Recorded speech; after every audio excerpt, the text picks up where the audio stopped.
అందరినవా మరి ఏదైనా మన వృద్ధాశ్రమానికి కావలసినటువంటి ఒక విలువైన వస్తువుని మన యొక్క గణేష్ యొక్క అక్కగారైనటువంటి వాళ్ళ స్వస్థలం ముంబై అయినప్పటికీ మన ఆశ్రమం కావాల్సిన ఒక ఫ్రిడ్జ్ అవసరం అని తెలియజేయగానే ఏదో ఒక రోజు ఖచ్చితంగా నేను పంపిస్తాను మన ఆశ్రమానికి గణేష్ ఆశ్రమానికి.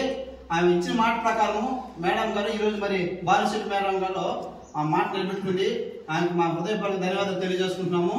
సో అలాగే మనం ఇంతగా ప్రేమించి గౌరవించి ఇంతగా ఏర్పాటు చేసినటువంటి వారి యొక్క ప్రయాసానికి మనం కృతజ్ఞతమై ఉన్నాం ఇప్పుడు కానీ ఎల్లవెల్ల. సో అలాగే ఇలాంటి వస్తువులు ఇంకా కూడా మన ఆశ్రమానికి అనేకమైన స్పాన్సర్ చేయాలనుకుంటే కూడా ఈ యొక్క వీడియో చూసి కూడా ఎవరైనా సహాయం చేయగలరు.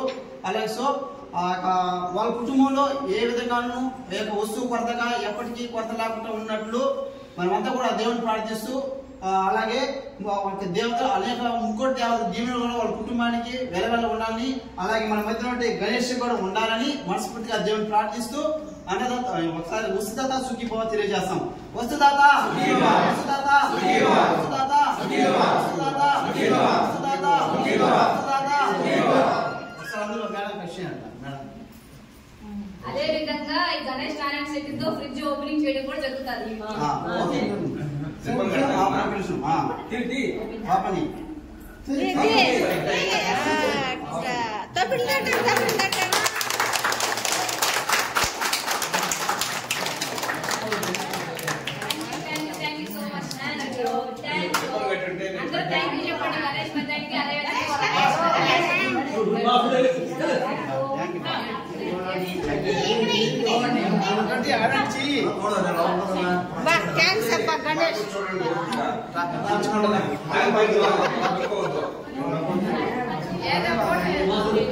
గణేష్